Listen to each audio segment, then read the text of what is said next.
So, good afternoon, everyone. My name is Dr. Safran Humayun, and I'm a child psychiatrist and research fellow here at Massachusetts General Hospital, Harvard Medical School, and I'm here to warmly welcome you to the second PANS PANDAS webinar from the Pediatric Neuropsychiatry and Immunology Programme.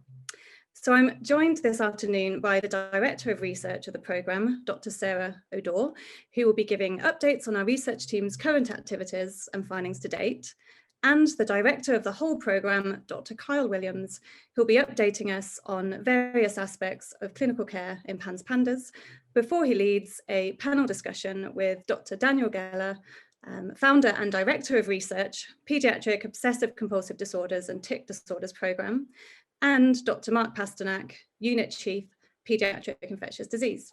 So we have a fantastic turnout today of almost 900 registrants, and that includes parents, providers, and patients from all over the world. And what a huge testament it is to how important these conditions are to so many people, and the level of dedication and support there is for greater understanding and recognition, diagnosis, and treatment of PANS PANDAS. So just in case there's anyone in the audience who may not be as familiar with PANS and PANDAS, in brief, PANDAS is an acronym for Pediatric Autoimmune Neuropsychiatric Disorders associated with streptococcal infections, and PANS is short for Pediatric Acute Onset Neuropsychiatric Syndrome. So both conditions are characterized by a rapid onset of OCD or tic disorder symptoms following an infection, which is specifically a streptococcal infection in the case of PANDAS and any other infection in the case of PANS.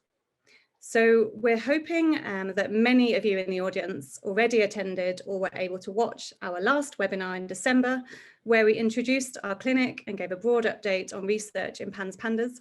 And if not, we'll be sending out an email on Monday next week to all those who registered with links to a recording of this webinar, as well as to the last one in December, and a link to our ongoing research studies for those who are interested in taking part.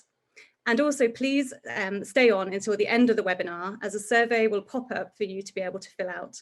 But no problem if you aren't able to, we'll be sending the link to this in an email going out on Monday as well. And so without further ado, it is my great pleasure to pass you on to Dr. O'Dore.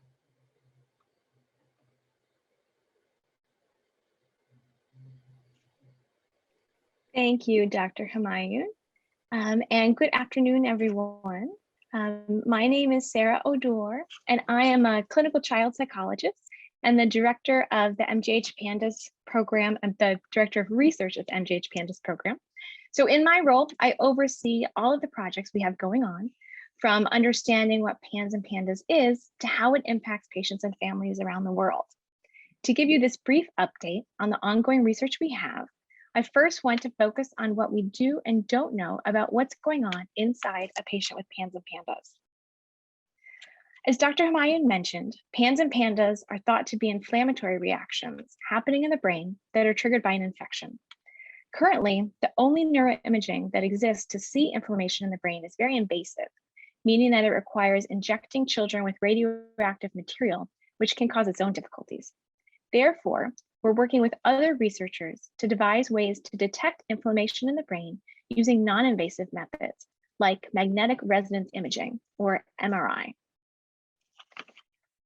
We are comparing brains of children with PANDAS, children without PANDAS who have OCD, and children without PANDAS or OCD to understand what and where those differences are. Preliminary findings suggest that there are differences in the white matter pathways. These are highways different parts of the brain use to communicate, and it looks like this is disrupted around the area called the basal ganglia. We hope to have more clarity on what those differences are in the coming year. We are also looking at evidence of infection at a cellular level. Specifically, we're looking at inflammatory markers or cytokines within the child's bloodstream. Many of you, if your child has had suspected or diagnosed PANS or PANDAS, have had their child's blood drawn in order to run different tests to see if they have had an infection that could have triggered PANS or PANDAS symptoms. Unfortunately, there's no single test to determine if a child has PANS or PANDAS. So in our research, we're also taking a closer look at markers of inflammation called cytokines to understand how the body's inflammatory response may be different in children with PANS and PANDAS. Now, stepping back, we also add another important person to this puzzle, the child's doctor. Treatment for PANS and PANDAS can be extremely varied, and this will be discussed more in the panel very shortly.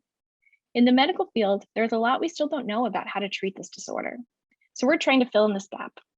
We're conducting a rigorous clinical trial of an over-the-counter medication to see if it helps decrease patient symptoms. We are also looking at things I mentioned earlier on the patient level, including brain and blood inflammatory markers to see if these differ in children who do or do not respond to treatment. But not everyone can be in a clinical trial, and we are already treating patients in a variety of ways. Therefore, we also want to learn from our patients about what works and doesn't work. Therefore, we also very carefully track the patients in our clinic to better understand which treatments work for which patients, with the hope that we can inform more individualized treatments for other patients.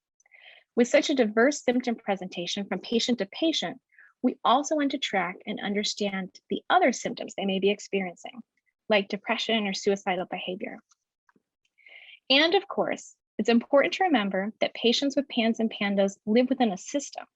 They need to function at school, with friends, and within a family that includes parents that are likely deeply impacted by their child's struggles. Our research also sets out to understand aspects of this impact so that physicians and clinicians can provide better support. Do you know that over 70% of kids with PANS and PANDAS have missed school because of their symptoms? Over 30% have presented to the emergency room for their PANS PANDAS symptoms. Over 70% of primary caregivers of children with PANS and PANDAS have had to cover out-of-pocket costs for treatment outside of what they've paid towards their deductible, with the median amount spent around $6,000 per child.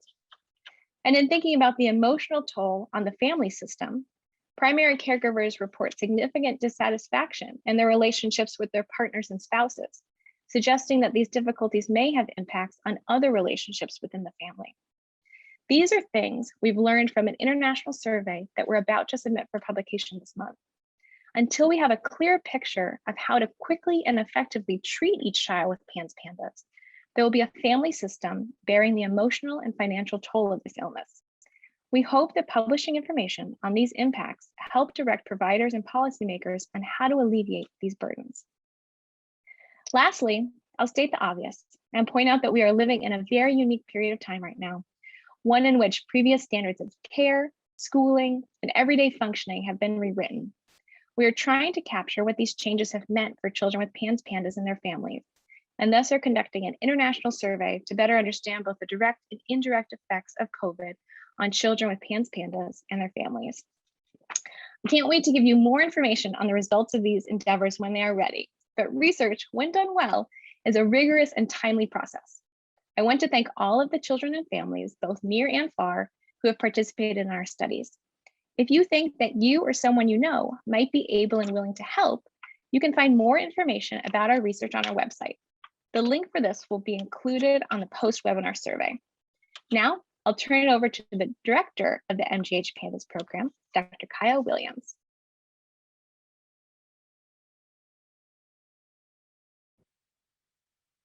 Great, thank you, Sarah. Hello, everyone. Thank you so much for being here, and thanks for taking the time to do this. We did the first one of these webinars in November, and we really enjoyed it. And I think that it worked well in this format. And we really are committed to including everybody that we can in just a discussion of where PANDAS is at, how we're doing clinically, and where we see the field going. Because there has been and continues to be, I think, so many questions about this condition and so many questions about how to treat it. And we want to be transparent in how we're going about answering those questions and learning from the patients in our clinic and transmitting that information to the rest of the world.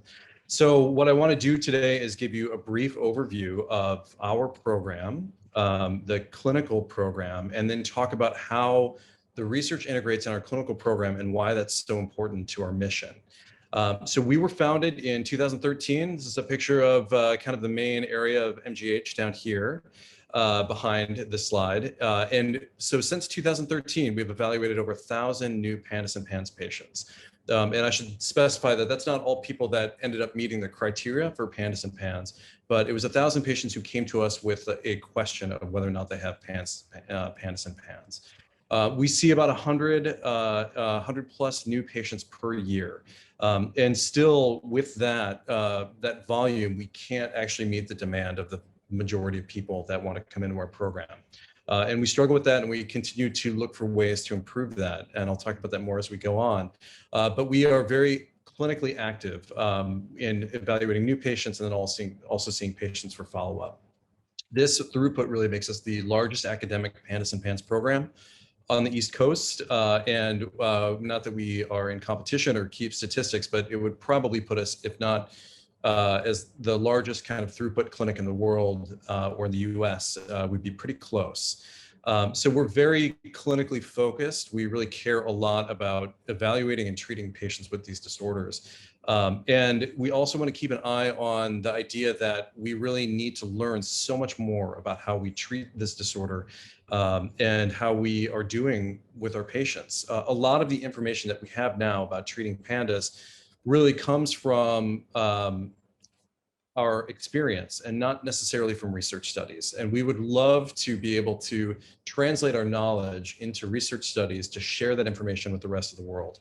That will not only increase access to therapies around PANDAS, but it will also increase our ability to treat patients as we move forward.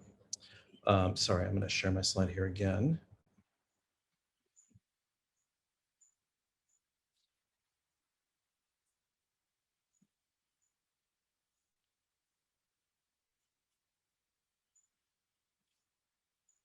Give me one moment here.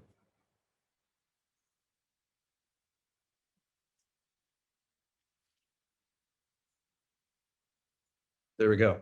All right. Nothing ever goes without some problems. Sorry, I didn't realize I was not sharing my screen here. Thank you, Dr. Odor, for saving me there. This is the picture of MGH in the background, and everything else that I just told you about is now there. So again, we were founded in 2013, evaluated a number of patients, and we really are, again, the largest academic PANDAS program in the East Coast. So, and what I mean by when I say that we are a vertically integrated research program, what I mean is that we have research activities really that span what we consider kind of the full spectrum of PANDAS research, and that's observational research. So we're looking at patients, categorizing their symptoms, categorizing all of the different clinical aspects of their presentation and their course, and then also the impact on the families. So Dr. Odor just spoke about the impact to parents, the number of miles that parents need to travel to find care for their children, the amount of time missing work, and then also too, just some very specific numbers about how many parents actually present to the emergency room with their child for concerns over PANDAS, which is staggeringly high. So we really care about cataloging and understanding how this disorder is impacting the family and impacting the child. So that's what we consider our observational research. So we're observing really how this disorder presents and then how it affects the family. The translational research that we're doing is looking at how we think the brain is evolving or changing in someone who has PANDAS. So that is a lot of the MRI research that Dr. Odor spoke about. And then finally, our clinical research is designed at trying different interventions at different trials. So be that, over-the-counter anti-inflammatory medications or intravenous immunoglobulin treatments. We are looking for different research studies to find out what is the most optimal way to treat someone who has PANDAS. To give you an example of sort of what this looks like, I wanted to take an example of something that we learned from our clinic, and then that is sort of has evolved into a research focus for us now. And a few years ago with Dr. Pasternack and another faculty member from our program, we were noticing that children in our program showed low rates of something called IgA. So these kids were getting sick a lot who had PANDAS. Their illnesses were impacting their behavioral and psychiatric symptoms, And we felt like there must be some type of immune deficiency. So we started to check the children's IgA levels, and we noticed that a lot of them showed IgA deficiencies. We know that IgA is an antibody that is very important in protecting you from mucosal illnesses, from different sinopulmonary infections, so the flu, PANDAS, things like that. If you have less IgA, you are more prone to get some of these infections. So we looked at a preliminary analysis of IgA levels in our medical record system. We could only look at obsessive compulsive disorder because PANDAS did not have a diagnostic code at that time. So we just decided to look at OCD in children and found actually that kids with OCD had the lowest IgA levels compared to the other psychiatric and other conditions that we looked at. So compared to celiac disease and ADHD and autism, things like that, kids with OCD had the lowest levels. We also looked at kids in comparison to adults and found that you were 4 times more likely to have low IgA if you were a child with OCD compared to an adult with OCD. So this was not directly speaking to our experience with PANDAS, but it's something that we learned from our patients, something that we learned from observing what was happening, and then took that into to basically a research question that we could test. So this original sort of smaller pilot study then spawned really an international collaboration with the Karolinska Institute in Sweden. So we discussed these results, and then discussed them with 2 really well-known groups in the Karolinska Institute. And one of the amazing things about the Swedish health registries is that they have the ability to look at the entire population's health records anonymously. So not getting any sort of specific personal information, but they can look at whether or not someone has the diagnosis of obsessive compulsive disorder or immune deficiency. And so we were able to analyze the health records of over 17 million people in the Swedish population to look at whether or not you were more likely to have a behavioral or psychiatric disorder if you had an immune deficiency. And the answer was really resounding yes. So what we saw actually was that if you have an immune deficiency, you were more likely to have autism. If you had an immune deficiency, you were also more likely to have obsessive compulsive disorder and eating disorders. So again, we think that this is something very akin or close to PANDAS, and we can't say that this directly informs PANDAS right now, but it's more sort of filling out the landscape of research to suggest that there really is something happening between immune deficiencies and psychiatric disorders. And the other thing that we really need to keep in mind here too is that immune deficiencies really drive and result in multiple infections for a lot of persons with immune deficiencies. And ironically, if you have an immune deficiency, you're actually more likely to have an autoimmune disorder.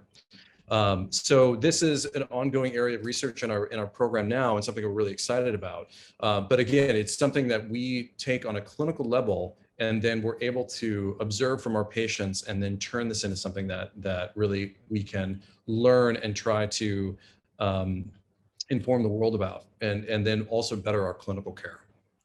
So I'm going to talk a bit about what we really are excited about for the next steps in PANDAS, and then we're going to have a panel discussion with a few of our colleagues in the PANDAS program. But the next step really for the next few years in PANDAS, I think, comes from some of the work that has been done at Yale and that we're doing in conjunction with Yale Medical School as well. So this is a picture of an antibody that we discovered taking from the serum of kids with PANDAS. So panel A up here is actually postmortem human brain. This is a slice of the basal ganglia.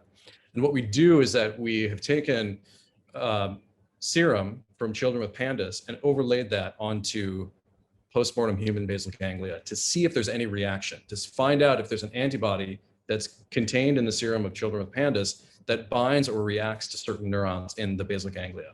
And Dr. Pittenger at Yale and Jean Zhu, one of the postdocs in his laboratory, discovered that there's a very specific antibody that binds to a specific type of neuron in the basal ganglia in children with PANDAS. And it was not present at the same levels in children who were healthy controls. And what's more interesting about this as well is that this antibody binds specifically to this type of neuron and does not bind to other types of neurons.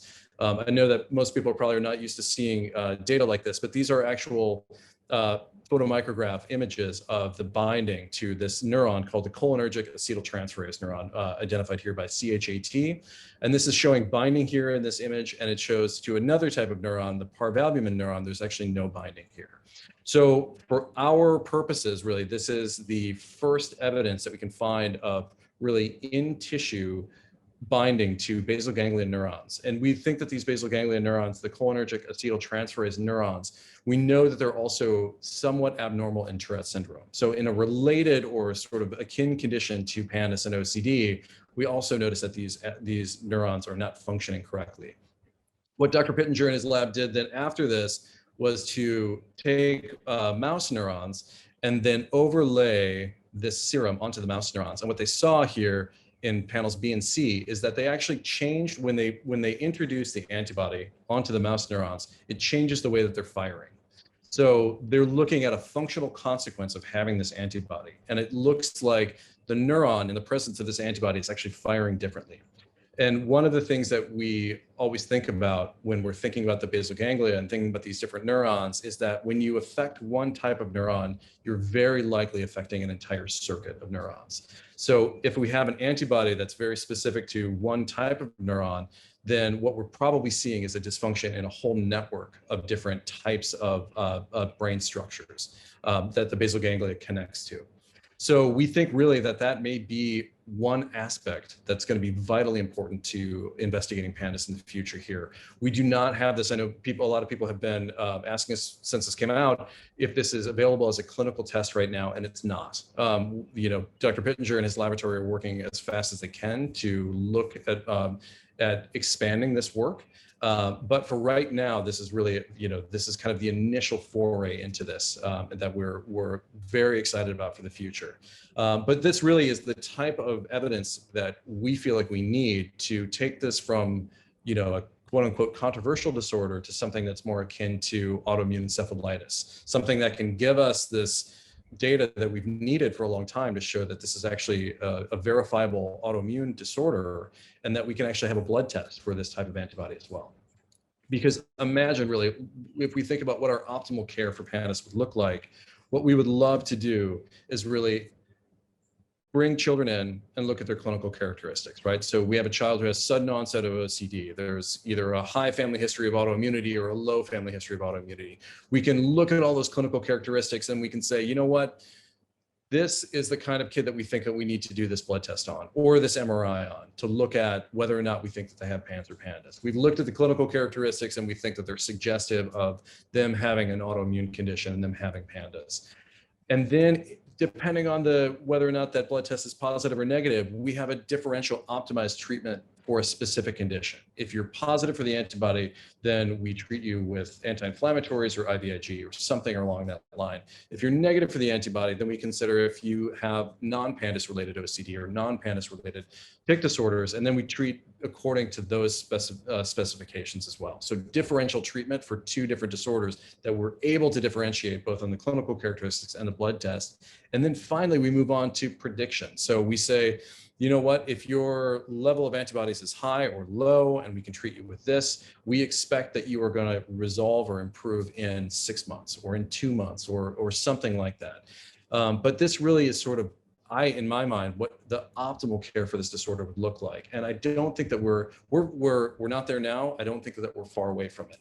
And the other thing too that really strikes me when thinking about this is that for PANDAS and for psychiatry, this would be a revelation, right? You go into your psychiatrist, they do a blood test and they say, here's the best medication for the disorder that you have. And that really is groundbreaking for PANDAS or for psychiatry. That is the norm for the rest of medicine, right? That is what everybody else, that is what we expect when we go into our doctor with pneumonia or asking about other kind of conditions. So we really need to move this field into just what we expect for the rest of medicine. And I think we're getting there. And we're going to get there with, again, continued research and continued clinical care. But we've been far away from that in PANDAS, I think, for a while. And we're starting to see sort of the movement, I think, towards really an optimized level of care. So that was a quick overview. And what we're going to do now, I want to introduce both of my colleagues here from Massachusetts General Hospital, who also work in our PANDAS program and are integral to everything that we do. And then we're going to take questions. And as we said, kind of from the outset, we've had about 900 people register for this. And so we aggregated some of the questions. We're going to take questions as we go, but we're going to aggregate the questions into sort of some of the major themes that we saw, because it was just so many questions that it was hard to get to all of them.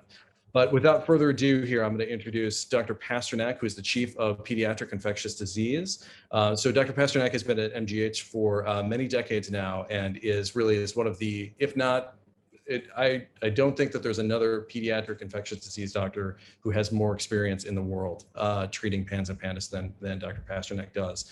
And he's a wonderful clinician, and we're so lucky to have him. And we're going to have him answer some questions for us today as well. And then Dr. Dan Geller, who also I've had the pleasure of working with for many years. So Dr. Geller is trained both as a pediatrician as well as a child psychiatrist. He has done a lot of the seminal work in pediatric obsessive compulsive disorder and tic disorders, wrote the initial treatment guidelines and the current treatment guidelines for pediatric OCD. And it really is just a fantastic clinician, and has been a genetic and researcher into pediatric OCD and tic disorders for some time. So very lucky to have the both of them in our program and here on a panel discussion today. And with that, I am going to stop sharing my screen here and just jump into the questions. And I want to make sure that Mark here is great. Mark, can you hear me okay? You bet. All right, Dan, are you there as well? I'm here. Great, okay. So Mark, I want to turn to you first because we, as you can probably imagine, we're all thinking about COVID all the time. And we are thinking about COVID, I think, from multiple standpoints for PANS and PANDAS. And that comes from a question of, if we have a child who has PANS and PANDAS, if they develop COVID, if they come down with COVID, do we expect their symptoms to get worse? And do we have any information or data on that currently? So I'd like to begin, thanks for the invitation to speak this afternoon. I'd like to begin by saying that in the past year, my patients specifically, and I think all of us in general who are lucky enough not to get COVID, have never been healthier. That the use of face masks and social distancing has prevented droplet spread, not just of SARS-CoV-2, but of just about everything else except for tuberculosis and a few other special things like pertussis. The frequency of infections producing flares has actually been extraordinarily low. That said, some children do get COVID infection, and I have seen a few children who have had acute COVID infection who were not necessarily terribly ill with COVID infection, who more had sort of a mild case from the COVID perspective, but the COVID infection triggered a PANS flare. This is not common. We have a monthly conference with a conference called Nationwide among a host of PANS PANDAS specialists. And every month I would ask the same question: who has seen a child with COVID and did they have a symptom flare? And very, very few hands ever went up. That said, I've seen a couple of cases who had bona fide flares. So the notion that vaccination should be considered, I think, is a good one. As every parent in the room knows, occasionally children who get vaccinated do have a flare in their symptoms. I would say that numerically is a low risk, maybe 3 to 5%, and in general, they're not serious flares. So I recommend COVID vaccination for everybody, virtually speaking, with very few exceptions, trading the small risk of a mild flare with an unknown risk of a major flare, not to mention the risk of severe COVID infection or the possibility of post-COVID infection, multi-system inflammatory syndrome, so-called MISC, that puts kids in the ICU and is actually a life-threatening complication. Mm-hmm. Have you seen any cases of PANS so far that you feel have been caused by COVID initially, that there's no other infection that's suspected, but a verified COVID infection, and we see a conversion to PANS or PANDAS? So great question. So the child that I alluded to, the kids that I've alluded to, were children who already had carried that diagnosis of PANS and had a flare following COVID infection. I have not seen a previously healthy asymptomatic child get acute COVID infection and then have a PANS tail to that illness. There was a publication from Italy that came out last month that was a letter to the editor that detailed 2 children that they felt like had COVID and PANS, and that's been my experience as well. We have not seen any child yet who we feel like their PANS started after COVID infection, and that may just be also that it takes a little bit of time for them to reach kind of our doorstep. But so far, I think both from our international sort of colleagues that we confer with, I think the answer has been also that it's been pretty rare too, less than I would expect. And one of the things, before I jump to Dan for a moment here, I think it's important to note that we have been arguing for a decade plus that infection and inflammation can lead to a neuropsychiatric symptom, a neuropsychiatric condition. And it's been controversial, right? The idea that strep infection, inflammation can lead to these symptoms. And now that COVID is here, it's sort of accepted as canon, right? That everyone accepts, yes, if you have a COVID infection, you have inflammation, and then you can have, sort of psychosis in some, reported cases, or brain fog or fatigue. So it's interesting to see how quickly I think things have changed a little bit, that there's been more acceptance on this now. And I think time will tell whether or not that also kind of allows for more flexibility, I think, in the acceptance of PANS and PANDAS. But I'm interested to see if that happens. Right, so one point to make is that most children who do get COVID infection don't get very sick. Mm-hmm. And presumably, therefore, they did not have much of an inflammatory signal. And so the absence of post-infectious neuropsychiatric symptoms is not really surprising compared to a child, say, who got acute influenza and had a fever of 103 or 104, mm-hmm. and then had post-infectious complications. That's, nevertheless, the kids with MIS-C had mild infection, often not even diagnosed acutely, and then they come back with a critically ill cytokine storm sort of illness. Mm-hmm. Mm-hmm.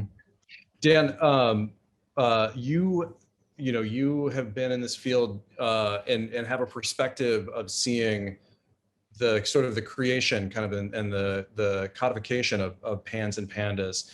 And we still, I think we still have a lot of questions in general about the diagnostic criteria and how well they do to capture sort of, what PANS and PANDAS is. Would you mind talking for a minute about what it means to have a quote unquote clinical diagnosis, and just talk, if you can, about sort of the PANS and PANDAS diagnostic criteria? Sure. Thank you. Thank you for having me, Kyle. It's a pleasure to be here. And I want to give a shout out to your program, which has been, I think, at the forefront of, PANDAS and PANS research. And certainly you've seen a lot of kids over the years, which we appreciate. So, pediatric OCD is itself not been recognized for that long. Maybe 30 or 40 years. In the beginning, we didn't have any idea that some of these kids may have had a post-infectious, immune-mediated inflammatory kind of illness until sort of the late 90s, when the first cohort was described by Sue Sweeto. I can't emphasize enough what a radical kind of idea that has been in the field of psychiatry, that initially, I think, met a tremendous amount of resistance, from orthodoxy.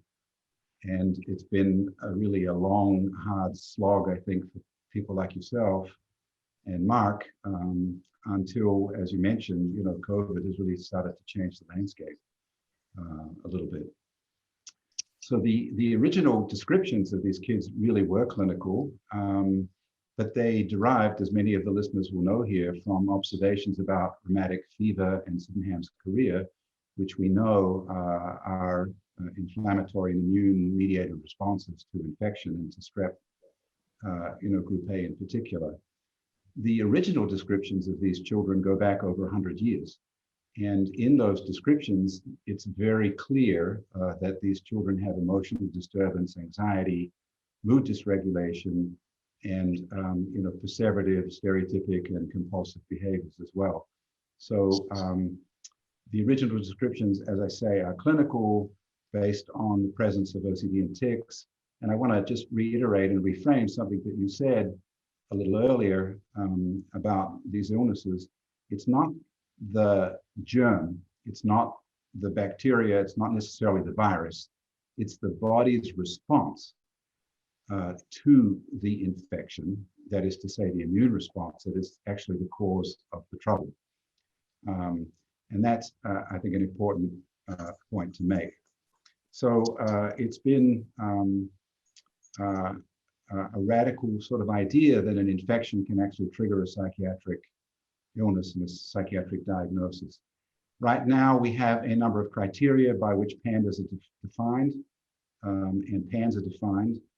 In 2010, PANS was sort of split off, if you will, from PANDAS, and the idea that you had a specific strep infection was put aside, so that we felt that there may be other triggers. Mycoplasma might be one, there may be other viruses that might be a cause.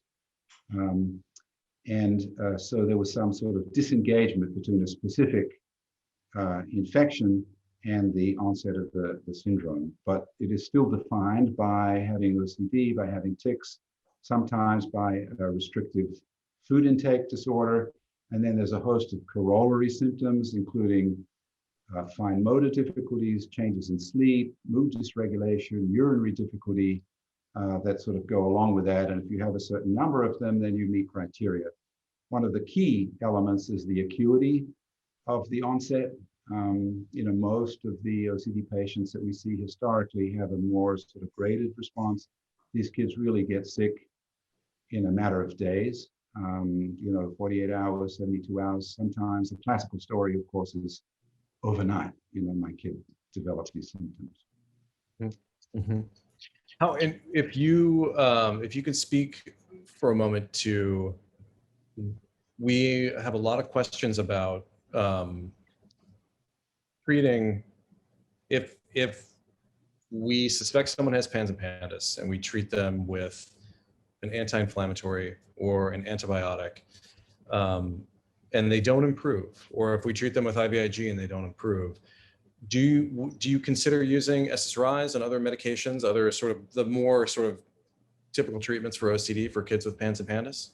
And what have you seen when you've used those treatments? Yeah, it's a good question, and I'll just sort of zoom out a little bit and say that I know that it's a controversial area, and that there's a lot of information traded in the blogosphere and on the internet about this issue. And so in order to address it, I want to sort of make a point that the infectious trigger and the immune and inflammatory response are really the underlying causes, what we would call the pathology or the physiology or the idiopathology of the disorder. And the OCD anxiety and the behavioral difficulties are really the consequence, what we would call the syndromal consequence, which is sort of easily recognizable by us as psychiatrists about sort of the consequence. The treatment for the syndrome and the treatment of the underlying disorder are really not mutually exclusive, and probably should be done in concert together. So I can give you an example. So from medicine, that if somebody had a narrow valve in their heart that was causing heart failure, you would certainly want to undertake to address the underlying obstruction of blood flow, which is producing the heart failure, but you would certainly go ahead and treat the heart failure in the ordinary way with the whole regimen, that includes diuretics and rest and so on and so forth.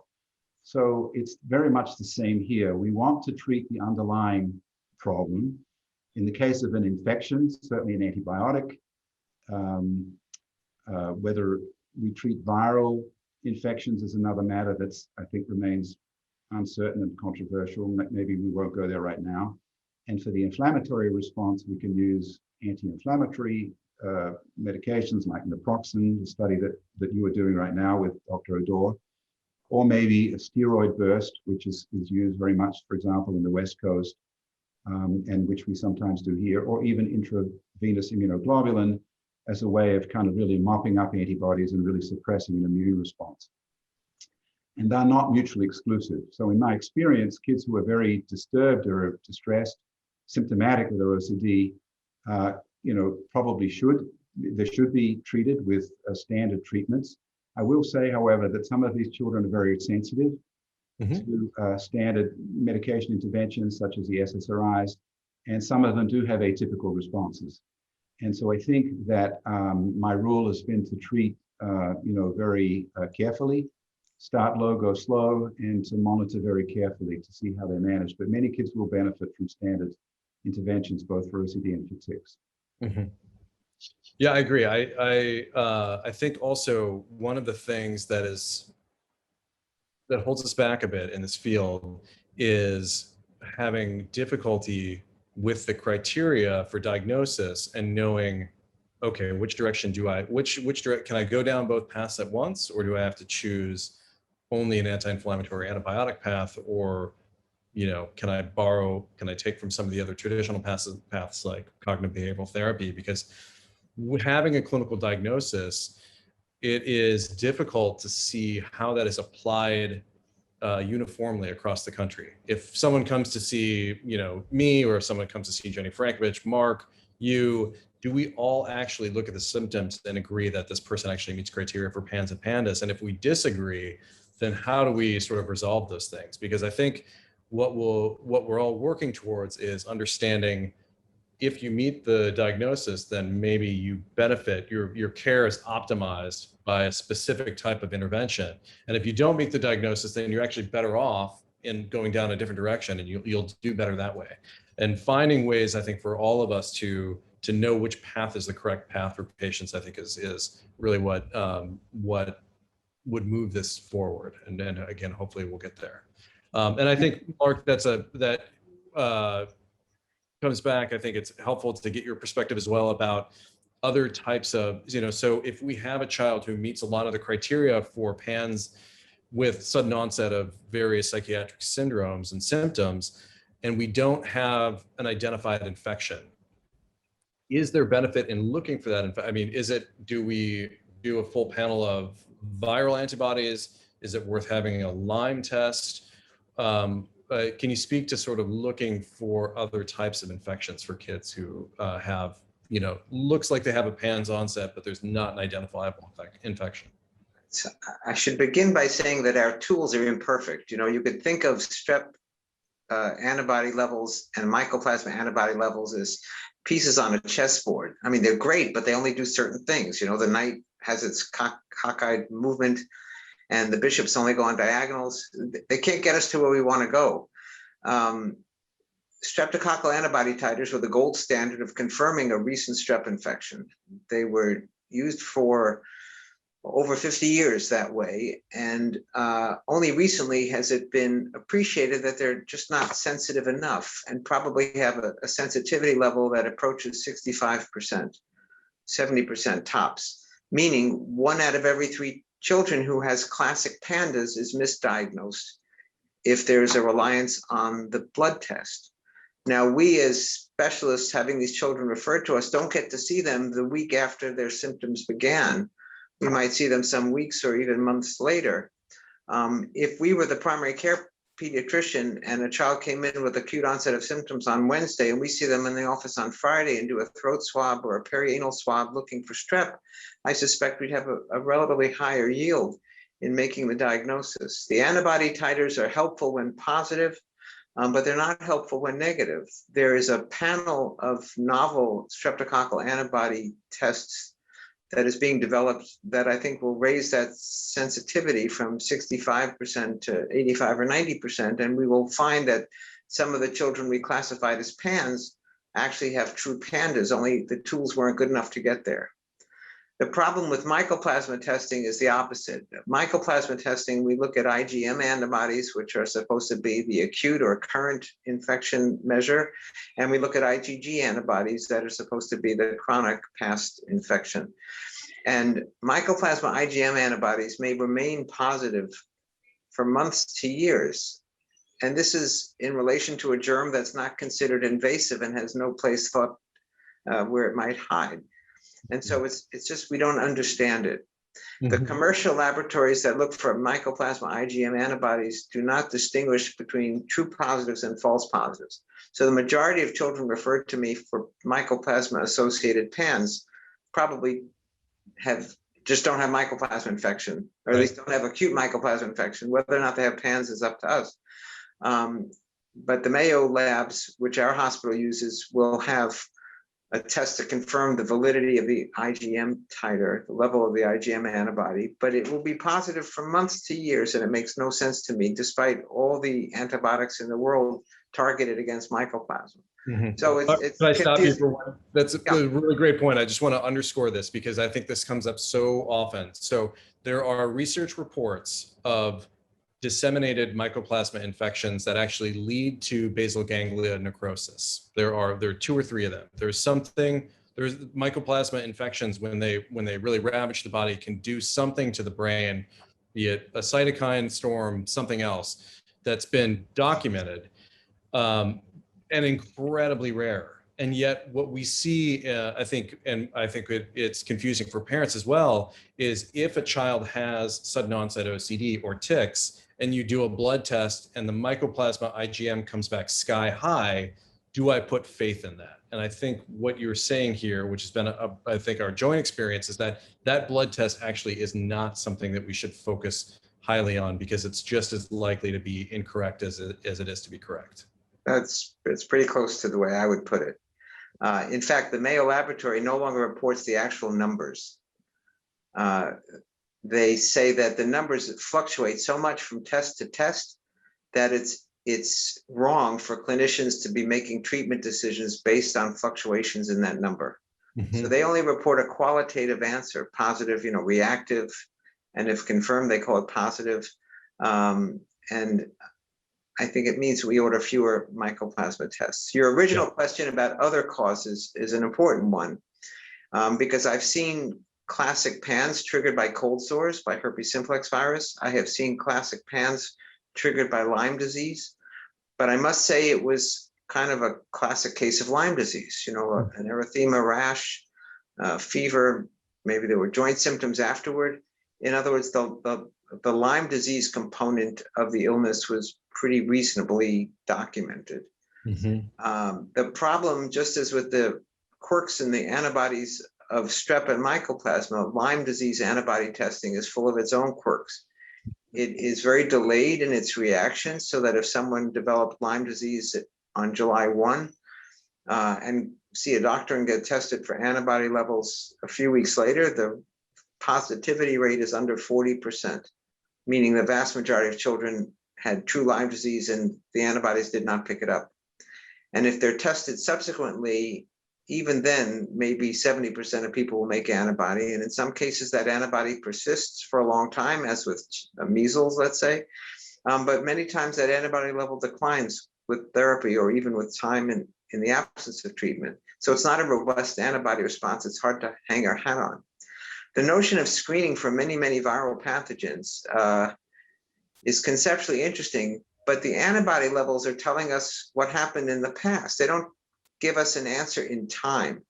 I tell patients it's like going up to the attic and finding old newspapers. They're interesting to read, but they're not helpful. And so many of the classic viral triggers or viral pathogens in childhood were acquired in infancy and toddler stages of life.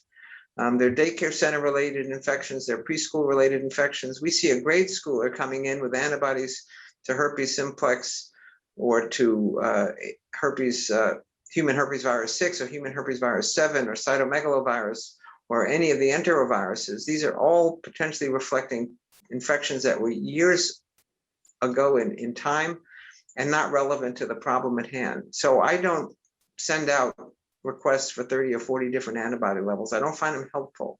Right. Yep. And I think to go back to something that Dan said as well, we're talking about the inciting event, right? Trying to find evidence for the inciting event and then making a diagnosis from that.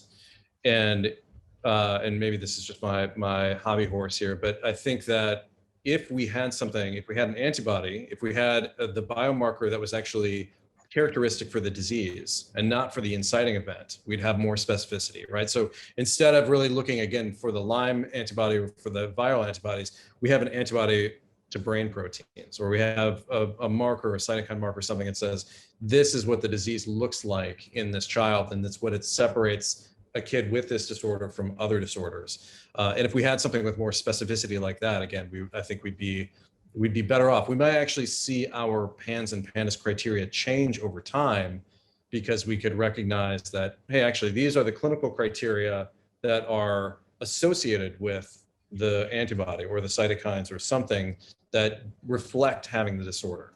And we could sort of rebuild the clinical criteria, because right now, one of the things that I talk about in clinic as well is that we are diagnosing an autoimmune condition from behavioral clinical criteria. And that usually doesn't, right? I mean, that's not probably the most specific way to do that. We are inferring that someone has an autoimmune condition, which I think we all believe that, that this is certainly a real phenomenon. It has to do with inflammation and immunity, but we're using behavioral criteria to do that right now. And that typically is not the way it's done when you look at other autoimmune conditions. And Dan, I'm going to ask you, probably this is a less fair question, but I think you've got perspective on this that is really helpful. So, we are probably rounding out the third decade since PANDAS has been, discussed or put on the scene. And you alluded earlier to some of the previous knowledge that we have about rheumatic fever and kind of where PANDAS came from. But if you look back, 30 years ago, the internet was in its infancy. None of us had iPhones. If we think about how much things have changed in 30 years and so many other aspects of our medicine and life and et cetera. And in PANDAS, we're getting there, but we're still talking about controversy and making the diagnosis. And why, can you give us a perspective on sort of how research moves and how, and help us understand why we're not farther maybe than we could be? Yeah, sure. And I think it partly reflects what you were just saying, that this is sort of a clinical diagnosis. It's sort of going from neurobehavioral and then with an inference about what's going on in the immune system. Sort of it's a, upside down, back to front kind of way of thinking about things in classical sort of scientific medicine.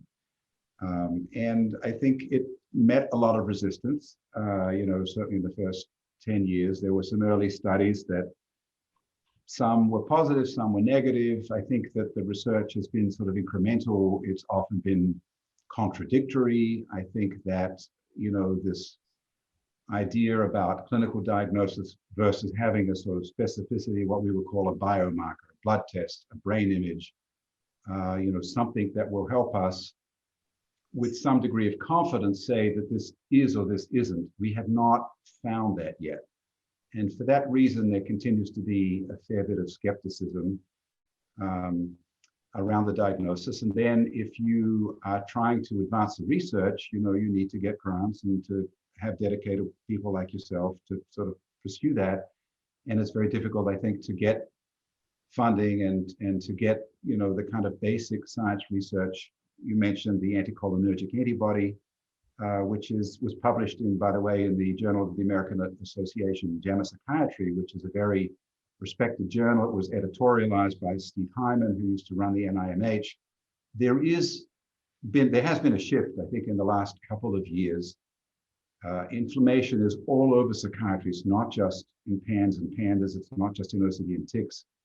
It's everywhere. And I think that the genetic research has advanced us as well. We know that there are overlaps between the genes for immune disorders and the genes for sort of OCD.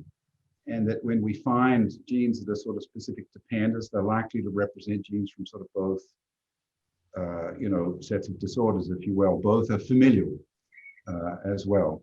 I think that the slow pace has been partly because it's been very contradictory and because we have not had the right kind of basic clinical translational research that we need, to give us solid answers. There's a finding, it's not verified. So we need bigger studies, we need more programs, we need more funding, honestly, in order to sort of get this work out there. I do think, though, that we're on the cusp of starting to make some real advances. I do too. I do too. And I think it's worth, and when we're just going to run a few minutes over here, I just want to give everybody a heads up because I have a few more slides at the end.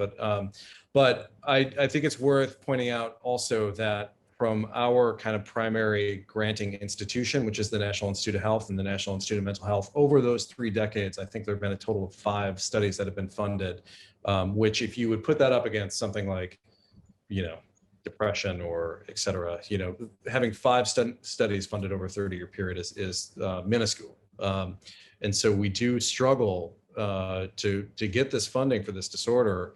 But I hope that that's going to change as well. And I imagine also, at this point, we're talking about the pace of progress, both in research and in clinic.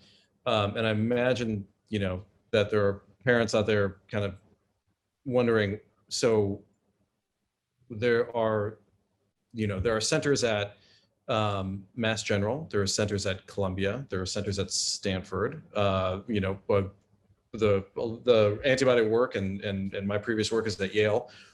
Why can't I go to my pediatrician and talk about this more openly? Or why is it not more generally accepted at this point? And I'm going to answer my own question just quickly and say that I think once we are able to do research that people really can, I don't want to say not ignore, but people can really sort of wrap their minds around, I think we can see this change. We've seen it change very rapidly in COVID. And I hope that we're not far away from that now, but I think we're getting closer. And I just want to see if either of you guys have kind of final words on that point. I would just like to point out that the field has been hampered by a history of small studies with a couple of dozen children over short periods of time with very challenging study design because of ethical considerations. If you diagnose streptococcal infection in a controlled child, how could you not treat?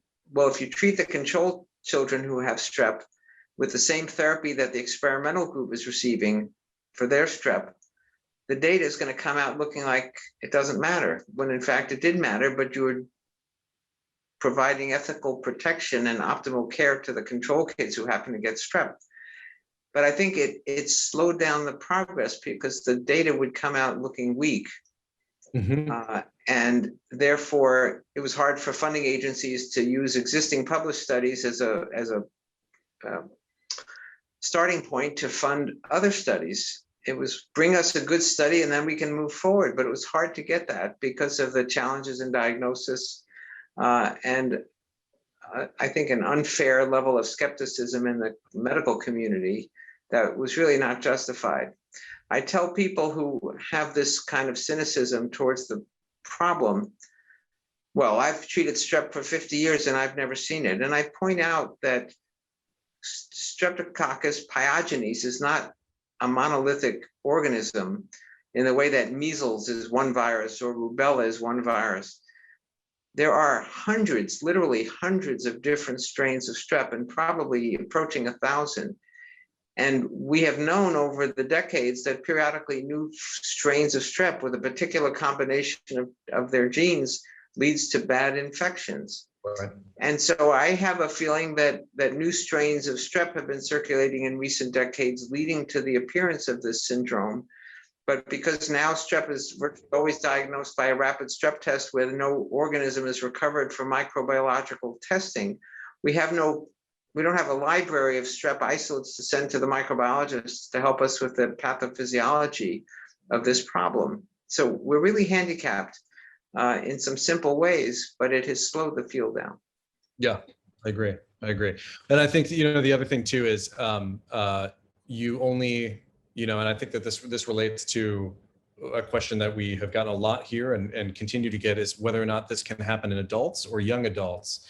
And I think one of the things that we're talking about now, Mark, is not collecting the strep it's sort of like, well, you're only going to see what you look at, right? If we are ignoring a larger proportion of streptococcal isolates or things like that, we're never going to know. And I think that also is true to the, a bit to the question of whether or not this can happen in adults, right? I mean, clearly autoimmune conditions happen in adults.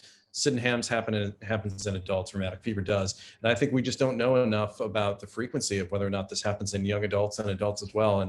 But there's no bright line, and tell me if either of you disagree, that would say that this is impossible to happen in an adult. No, it clearly happens in young adults. You're right. We don't have a numerator and we don't have a denominator.